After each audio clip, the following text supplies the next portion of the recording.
to the Capture Your Confidence podcast. We are talking about the year of doing things simply because you want to. I think it took us until our 40s to be able to do it. Right? And so we are recording this at the start of 2026. And this feels like something you would know with, but this is the year of the horse, baby. Horse. And this feels like this is the time, right? To just do what you want to do. It's go time. Listen, grain of salt, believe it or don't believe it. Who cares? It's all fun. It feels good. Okay. Last year was the year of the snake. And if you felt like it was the year of shedding all the things, of letting go of hard relationships, hard work, like really trying to just like work on the deep inner stuff to get to the place where you can let go of the things that have been holding you back. If that feels true for you, then the year of the snake might resonate. But the whole hope is that this year being the year of the horse, it's get up and go time, honey. I love this. And maybe this is why I have been purging like a crazy person. Yes, you have. Yeah. Yes, you have. You've been cleaning out cabinets. I see you've been doing all sorts of right? stuff. And your behavior on the internet. Okay, let us unpack this. So Stephanie is recognizing, she always knows this, but she's like putting her money where her mouth is and putting time and energy into building her personal brand in anticipation for running for office again because she's dope. She has literally been showing up with consistency, like putting in the reps, doing the work, getting better every single time, but being consistent. And it mirrors this energy of 2026 and the year of the horse of like, it is time to go. We have the discipline and the bandwidth and the correct environment to pursue the things that we need to pursue. So let's do it. Yes. Yeah. I mean, yes. So I do feel this in a lot of areas of life. And, you know, I think going after what you want is so closely related to confidence, right? Because it's just like the confidence muscle, like being able to know what you want and then going after it is something you got to do a couple of times till it feels like the right thing to do. And there's this component of permission, I think, that's wrapped up in this conversation. That's something I feel we have to address because a lot of women know what they desire. They know what they want, but for some reason they either craft a story about how it's impractical or how, you know, it has to come below a lot of these other things that are other people's needs before they can focus on what they desire. And you know, regardless of what you believe from a spiritual perspective, I find it hard for you to not recognize that if there's something that you want, there's probably a reason why you want it. Yeah. And that's good enough. Like there doesn't need to be any other reason outside of that. Yeah. And I think we spend so much time as women trying to find these other reasons. Like we go on this expedition to find other reasons to justify why we want to do something. It's the justification journey. Yes. For sure. Whereas like you have what you need because you want it. You don't need anything else. You're replaced with the divine desire. Right. And you have 2 legs to walk you there, a mouth to talk through it. Like get up and go, babe. Yeah. So I really try and see desire as like the initial permission slip. And then all the other pieces in my life, like creating space for the thing that we want when we've decided that we want it. Like if you want a certain thing, you have to put in the guardrails to be able to make that thing possible for yourself. Yeah. I mean, without boundaries, this is tricky because if you're Stephanie's life, right? I mean, if you're doing all the things, then sure, the little thing that you want that you perceive as little, that you perceive as not that important is surely going to fall by the wayside. And so, you know, I encourage you to explore looking at areas in which you can start to introduce more opportunities for those things that you like with no expectations around them, right? Like, do you want to learn how to draw? Do you want to read a book that's just for joy? That's not personal development. Yeah. I highly recommend. Do you want to exercise to get strong? Do you want to accomplish it? I don't know, like train for a thing. Like, I don't know. What do you want to do? What's the thing that's been on your bucket list that just sounds so fun to you that you can work towards, that there's not necessarily an accomplishment or a goal attached, it's just exploration of the thing that you want to do. Yeah. And I think another area where this comes into play is, do you want to change your mind and not do something? And even though you thought maybe you did want to do it and now you know you don't, can you go in that direction? Can you just change your mind? Can you just stop doing something? I think we're seeing this a lot. And we saw this a lot last year. I saw a lot of women shut down businesses. We know a couple of women who shut businesses down. We know a couple of women who completely changed their business structure. Hi, how are you today? I'm going to say sitting with one here. I mean, there's a lot of things, and it takes a lot of courage to be able to do that. But in addition, first it takes the the honesty with yourself of like, hey, I did want this thing. I don't want this thing anymore. Yeah. That is a scary mirror to look into and requires a level of confidence you could not possibly imagine if you've never had to make one of those calls before. Yeah. And after you do that, though, unfortunately, you do not have a choice to not address it, because if you don't address it, then you're literally just choosing misery. Yeah. And what I thought you were going to say is once you do it once and you reap the benefits, Then yes. you are like, well, there are some other areas where I could probably benefit from this behavior. And I mean, I think there's nuance here too in terms of level of threshold, right? Like it's one thing for us to say, I don't want to do laundry anymore, so I'm going to outsource it. It's a different thing to say, this entire thing that I built my family's livelihood on, I don't want it anymore. Like that's a different level. And so, you know, there's nuance. Like it's never going to be easy to make that kind of a decision. The small ones, you know, you're right. Once you eliminate one, sure. I think big ones are always going to feel like big ones. Yeah. And I think really the crux of what we're talking about here is the small ones, because that's where people, they want the permission to like learn how to make bread or go to this art class or, you know, go play a sport they haven't played in 25 years. That's where they're telling themselves no. It's usually not, you know, I want to completely uproot my life and change my career, right? That's certainly a piece of it for some people in some moments. But I think that every day is like, I just want to do something fun for me.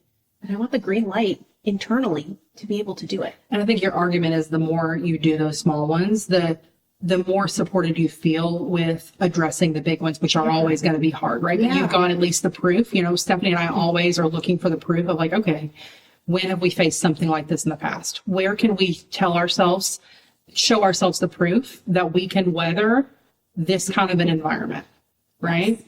And that's really important, I think, for your confidence build, because we tell ourselves a story of, well, I've never done this before, so I don't know, or I have no idea what's going to happen. Well, actually, there have been 1,001 times in your life where you've had to say, oh, this doesn't work anymore, right? Yeah. And this teaches that inner dialogue to just start saying, like, I trust myself. I know what's best for me, and I trust that I know how to make a choice that is in my best interest, and then to actually do the thing. Mm-hmm. And what a radical thought, right? To be able to trust yourself. Okay, and let's talk about what this does for the little people around you who get to see you doing the thing that you want to do. Yeah, again, we grew up in an environment where our parents went to a job that most of them didn't love for 40 some odd years because they didn't feel they had permission or the choice to go and find a different one and create a different career. We, thank God, are evolved enough to know that we have options, but we're still playing, I think, a limited game. Yeah. When our children witness us spending time for joy just because we can, when our children witness us completely pivoting in our business, it's dissolving the stigma of them having to commit to something long-term that maybe fit at one point but doesn't fit anymore. Yeah, and I think being really vocal about it so that they know what you're doing. Even little things, like when I say, hey, I'm not around tonight because I'm going to have dinner with my friends. That's something that's really fun for me to do. And so I get to go do that. And I make a comparison.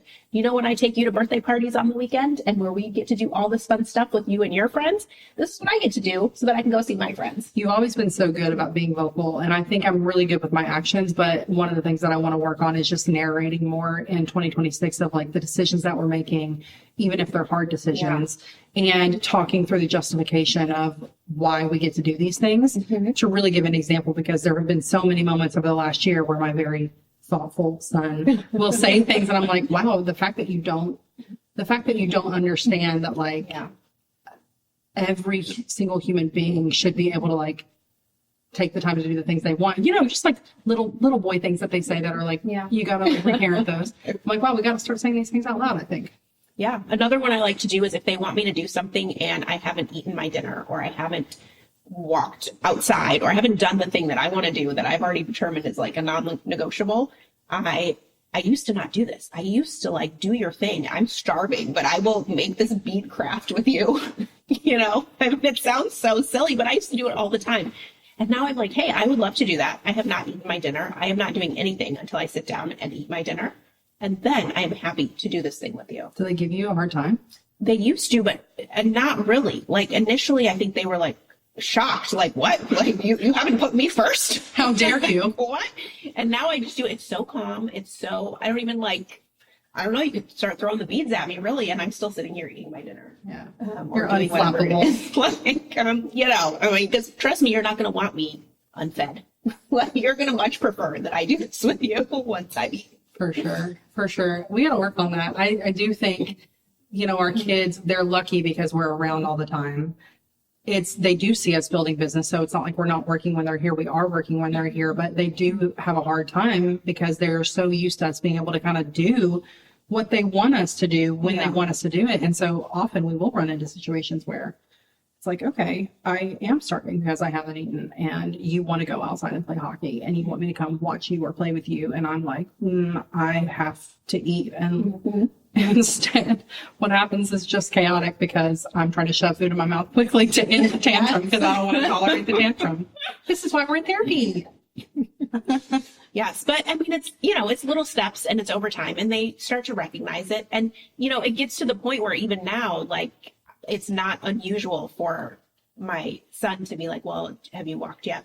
Because he knows I'm like, oh, I need to go get my little steps in on the treadmill before I do whatever with you. And now he's like, well, can I just come down and do it next to you? Heck yeah. I'm like, sure. So you can come play with the cars. I'm happy to watch you while I'm walking on the treadmill. And we can all kind of get what we need. What a team player. You know, what a guy. Okay, so if you're listening to this and you're like, I really want 2026 to be my year where I am going to get to do more of the stuff that I want to do, what are we going to tell them? Well, here's the thing. I think women are really good at recognizing what they don't want, but they have a harder time recognizing what they do want. But we don't want to tell the universe, I don't want to feel so frazzled. I don't want to feel so whatever. We want to tell the universe what it is that we actually do want. And the more clear you can get on your own goals, of course, you know you're working towards. So have a little time to yourself where you can journal what you want to do, whether it's you want to add more free space into your life or, you know, try things that you haven't tried before. I mean, write it down to get clear. And then you know what Stephanie's going to say, which is put it on your calendar.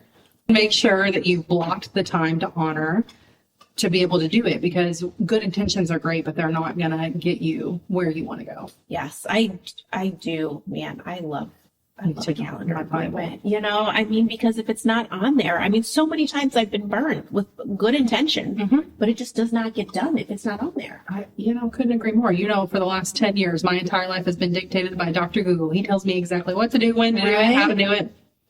I know. And so you got to start small and, you know, figure out what it is that you want, schedule it. I think be vocal about it. I think tell the people around you, tell your friends, tell the people in your house, this is what I'm doing. Like, I'm so excited about this. Here is the fun thing that I'm doing this month or this year. Engineer accountability if you feel like you're the kind of personality that needs that. Yeah. That's always a good one as well.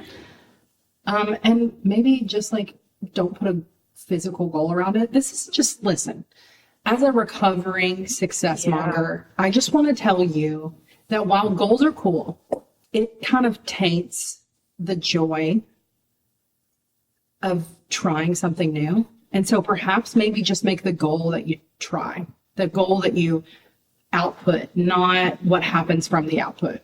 Yes. Okay. Yeah. And I think most importantly, know that you as a person are allowed to do things that you want to do just because. You sure are. And that's okay. And that's the green light. The minute you're like, ooh, I would like to do that, ask yourself, would I really like to do it? Okay. Am I serious about it? If I am, how am I going to make the space for it? Yeah. Like, you don't have to earn it. You just get to do it. What a thought. Yes. Cheers to the year of the horse, babes. Right? I know. Cheers to you guys also for making this the year that you get to do something fun that you want to do. Talk to you soon. Bye.